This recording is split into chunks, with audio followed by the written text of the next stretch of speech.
Sanibonani igama DJ Show usisiwe ngoma ethi isibani le ehlukanisa unyaka uKhozi FM.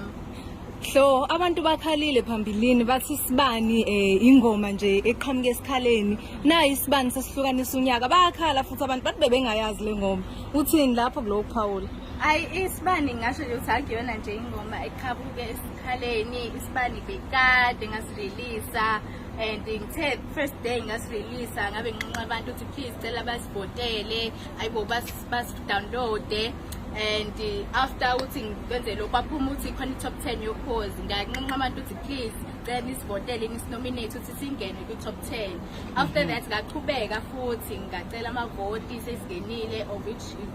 mavota abantu anginisibani abona Ngiyavela nokuthi ingoma edlalwe kakhulu emsakazweni bakhala nalapho bathi bona abawazi lo msakazo mhlambe ingoma yakho ubuyimaketha kuphi kanjani ingoma yami bengi all over campaigner kupho la ngayanga khona ngiye kwisilo samabandla ngacampaigner ngiye ema taxi ranking ngihambile ngacela umthandazo womfundisi uDube ngaye eGoli ama taxi rank akakhona bengiqida kovale eGoli ayikho guys indawo engayihambanga o Durban station yonke indawo bengikhona ngicela amavoti so ngisebenza kakhulu ngacampaigner ukuze kube khona lokuphumela Maz uyaziwa kakhulu kwezamabhizinisi kodwa siyakubona futhi uhlala wavundulula amakhono nangu uhlo uvelele ungene kanjani la nisebenze kanjani nohloni izinifinyelele la sisebenze kanzima kakhulu ngijabule nje nokuthi usisihlo avuma ukusebenza nathi ziningi izinkampani abengasebenza nazo ngosizo le Bulldogs Entertainment okuyiyona eyamrefer kumina ngoba ngila eThekwini yona iseGoli ukuthi ngimqaphe ngapha sagcina ke sisebenzisana njengoba sisebenzisana okumnandi ke kunalezi zinto ebizwa ngama radio monitor awukwazi ukuthi ungathi ingoma uyazi kodwa iba ku number 2 number 3 number 4 kuma radio monitor kunama channels la bidlala khona kuma TV nakhona futhi besichecka ukuthi idlalwa kangakanani nalaphi baba ku number 3 number 4 icomputer lengoma obvious lengoma iyadlalwa iyaziwa abantu nje ukuthi abebengayinaki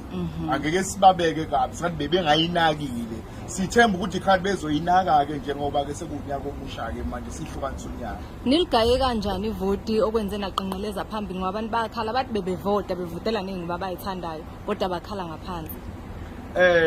lo mbuzo muhle kakhulu besingalali ubusuku nemini besineqembu eGoli ebelingaphansi kweJozi Entertainment besineqembu ngala eThekwini elingaphansi kweMaz Entertainment ebelihambela ama radio station amile belihambela ama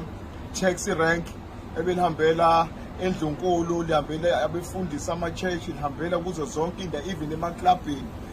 sigqugquzela abantu ukuthi bavote sihambela ngisho usomabhizinisi sigqugquzela abantu ukuthi bavote sihambela wonke umuntu wala eSouth Africa siyajabula futhi ukuthi la besihamba khona bonke bebemukela uDJ Hlo bekhombisa ukuthi bayamazi futhi bayamthanda uthando nje besilithola luyamangalisa alufani nalo lesilibona lapha siyacabanga nje ukuthi laphana yindlanzana nje bandla lalabo abangane emenca nabo futhi bazobona umqondo balibona italent bazoshintsha sibe into eyodwa ngoba egcineni phela siyasebenza bekumdlalo lo sewuphelile umdlalo owinile manje akhona ke amakhasi enkundleni zokuxhumana maningi bakhona nabazama ukuzenza bezindaba babhala indaba engazona akhona amahlebezi amaningi avelayo ukuthi hayi uDJ Hlo semncane khona mhlawumbe akusebenzisile ungene okhozini ungalona ukhozi nje nakweza amabhizinisi ulekelelwe kakhulu osomabhizinisi abathile sekubonakala sekuvumbuka namagama abaculi Hlo ukuthini ukuphawula kwakho lapho phela nje ngingasho ukuthi labantu laba aba spread false information ngami izinto engalona iqiniso my legal team is on top of that and they will be dealt with because that is a defamation of character yabo bashithi character yami ngenza umuntu engasiyena and lo babuke kahle njengoba icareer yami senza nabantu so nje iliga team yami iphezulu lokho and into ezolungiseka nje wonke lama fake accounts agcwele ko Facebook nje into esiphezulu ezolungiswa nyakozayo uyabuya uyayithatha futhi phela ithuba belikhona ngizobuya ngeke nginqabe ithuba beliveza ithini ingoma usuvala nje wabakhumbuza hlala wazi wenu yisiba